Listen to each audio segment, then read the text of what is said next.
Hello students. आज के इस वीडियो में हम लागोर की जो अवकल समीकरण है उसको हल करेंगे।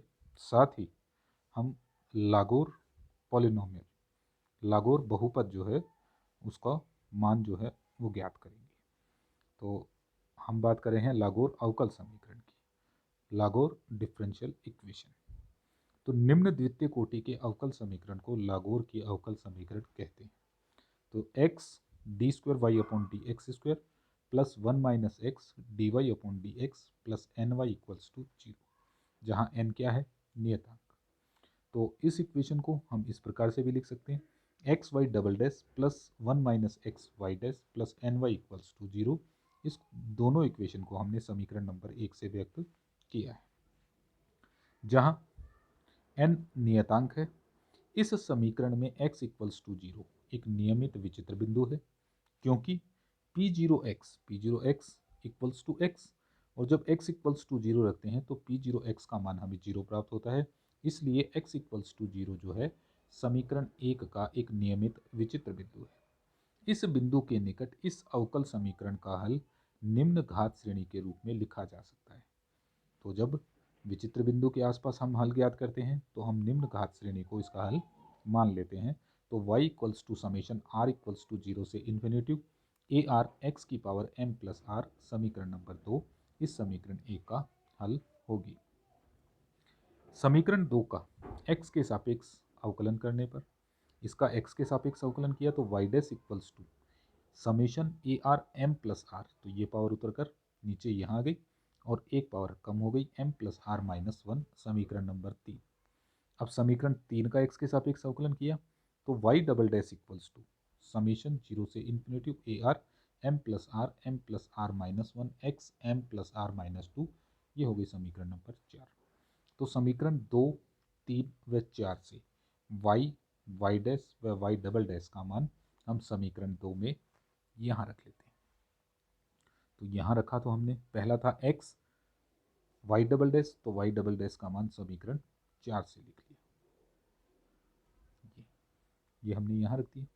फिर था प्लस 1 - x y डैश का मान ये रख लिया, प्लस एन वाई का मान ये हमने यहाँ रख लिया। और इसको हल किया तो जब x को अंदर मल्टीप्लाई करके लाते हैं तो एक पावर बढ़ जाएगी, बढ़ी तो ये हो गया -1, ये -1।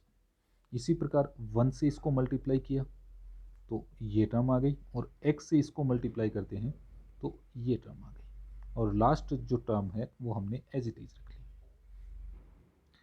इनको हल किया तो एक जैसी पावर थी उनको हमने इकट्ठा कर लिया, तो ये दोनों टर्म एक साथ हो गई। इन दोनों में x की पावर इक्वल है, इनको हमने एक साथ रख लिया। तो इसको रखते हैं तो ये हो गया m plus R A R M plus R, इसमें भी है और इसमें भी है, तो ये common A R M plus R. इसको रखा तो m प्लस आर माइनस 1 और प्लस 1, तो ये इस प्रकार हो जाएगा m plus are minus 1 plus 1, तो ये दोनों कैंसिल, बचा m प्लस आर ऑलरेडी था तो स्क्वायर हो गया x की power m plus are minus 1।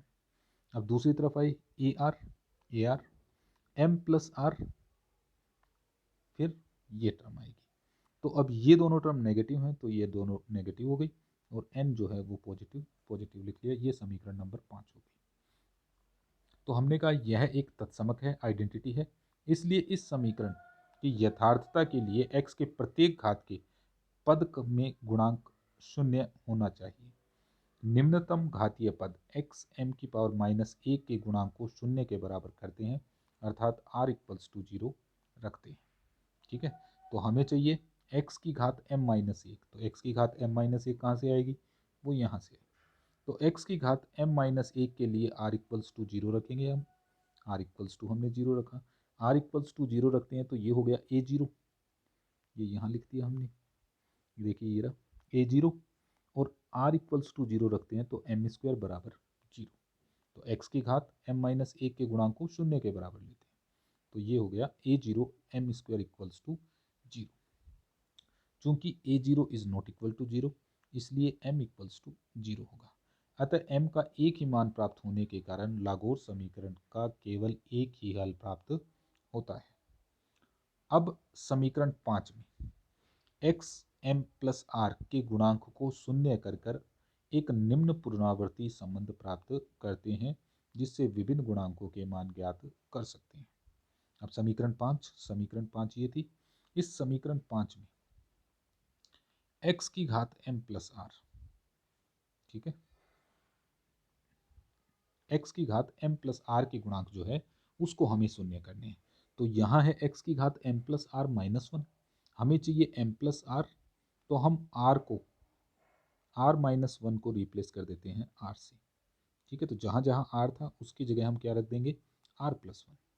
तो ये हो गया ar प्लस 1, ये हो गया m प्लस आर प्लस 1, और यहाँ हो गया x की घात m प्लस आर। तो इसको हमने इस प्रकार से लिख लिया। ये हो गया A R plus 1 m plus R plus 1 का whole square plus A R N minus M minus R. तो देखिए इस तरफ था हमारे पास x की घात m प्लस आर, तो ये टर्म जो है ये एज इट इज रह गई। तो एज इट इज रही तो हमने ये इक्वेशन लिख ली।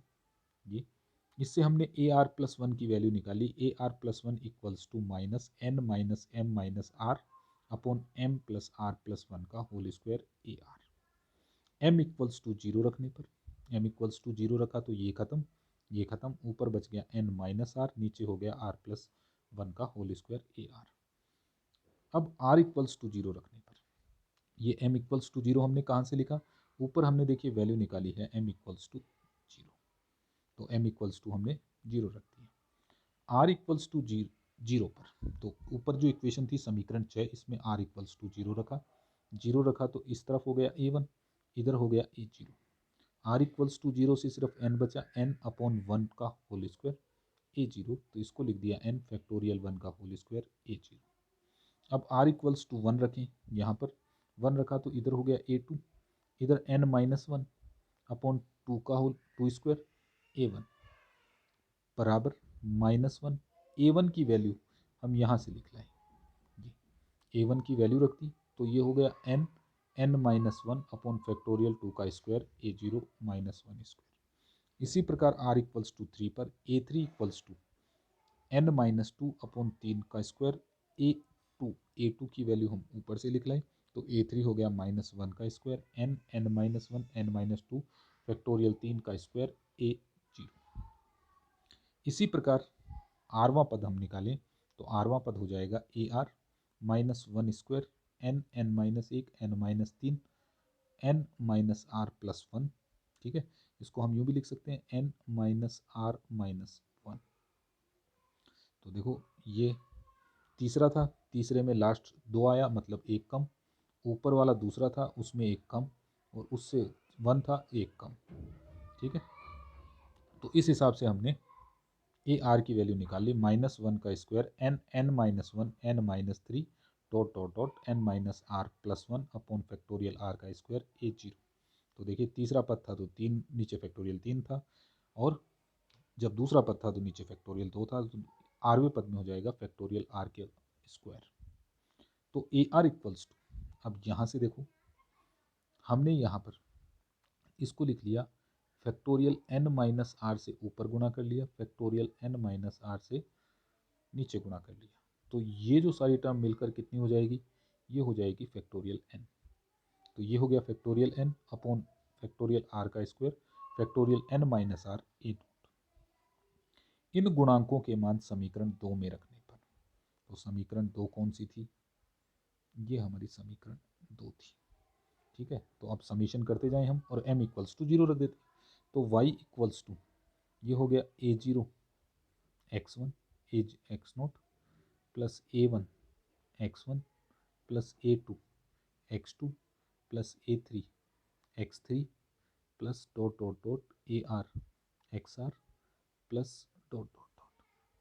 तो a0 x0 तो ये हो गया 1, तो ये हो गया a0 प्लस a1 की वैल्यू हमने निकाली वो यहाँ रख दिया गुणा में x1, a2 की वैल्यू निकाल चुके हैं, a3 की निकाल चुके हैं, r की निकाल चुके हैं, सारी वैल्यूज़ हमने रख ली, सभी वैल्यूज़ रखी तो देखिए ये इक्वेशन हमें प्राप्त होती है ये वाली, ठीक है। तो a0 equals to Y equals to a0 सब में आ रहा है तो a0 हमने कॉमन ले लिया, 1 minus n upon factorial 1 square x plus -1 का होल स्क्वायर n(n-1) फैक्टोरियल 2 का whole square X square plus dot dot dot plus -1 की power r factorial n upon factorial r का स्क्वायर फैक्टोरियल n-r xr। ठीक है, अब इसको हमने combined करके लिख ली समेशन के रूप में। तो y equals to a0 summation r equals to 0 से इन्फिनिटी -1 की power r factorial n factorial r का square factorial n-r factorial r।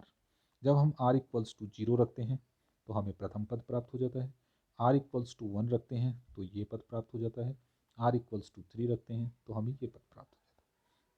तो समीकरण 6 जो है ये क्या हो गई, लागोर की अवकल समीकरण का जनरल सॉल्यूशन व्यापक हल हो गई। अब हमने कहा उपरोक्त श्रेणी हल में यदि n धन पूर्णांक हो तो यह श्रेणी r इक्वल्स टू n पर अंतःकृत हो जाती है या r इक्वल्स टू n पर शांत हो जाती है तथा बहुपद में परिवर्तित हो जाती है।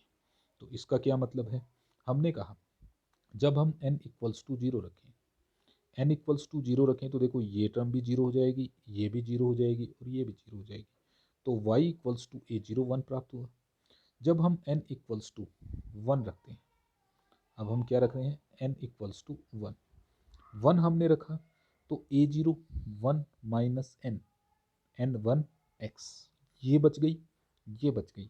1 यहाँ रखेंगे तो इसके कारण ये 0 हो जाएगी और आगे के सभी पद जो हैं वो शून्य हो जाएंगे। n इक्वल्स टू 2 रखते हैं तो ये बच जाएगी, ये बच जाएगी, ये बच जाएगी, पर इससे अगले टर्म में क्या आएगा n-2 और अगले सभी टर्म्स में n-2 आएगा, आगे की सभी क्या होंगी, खत्म हो जाएंगी, शांत हो जाएंगी। ठीक है, इसका मतलब ये है कि जब r इक्वल्स टू n कोई धन पूर्णांक है तो उस स्थिति में y जो है यह बहुपद में बदल जाता है।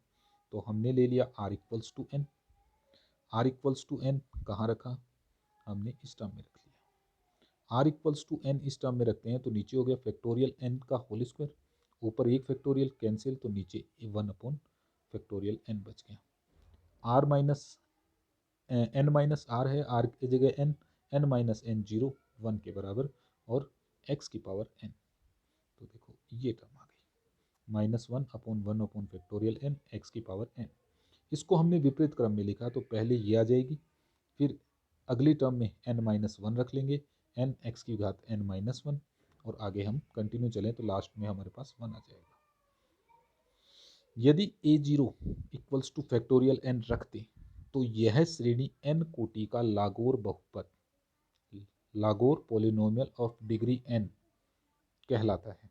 लागोर बहुपद को ln(x) से प्रदर्शित करते हैं। तो ln(x) इक्वल्स टू -1 की power n x n n square upon factorial n x की घात n-1 plus n square n-1 का होल स्क्वायर फैक्टोरियल 2 x की घात n-1 और लास्ट टर्म आ गई। ठीक है, इनको हम कंबाइंड करके लिखेंगे तो ये हो गया ln(x) equals two factorial n का स्क्वायर अपॉन फैक्टोरियल k का स्क्वायर फैक्टोरियल n माइनस के x के हमें प्राप्त होता है। यह समीकरण लागोर का अवकल समीकरण का हल है जिसे हम लागोर बहुपद भी कहते हैं।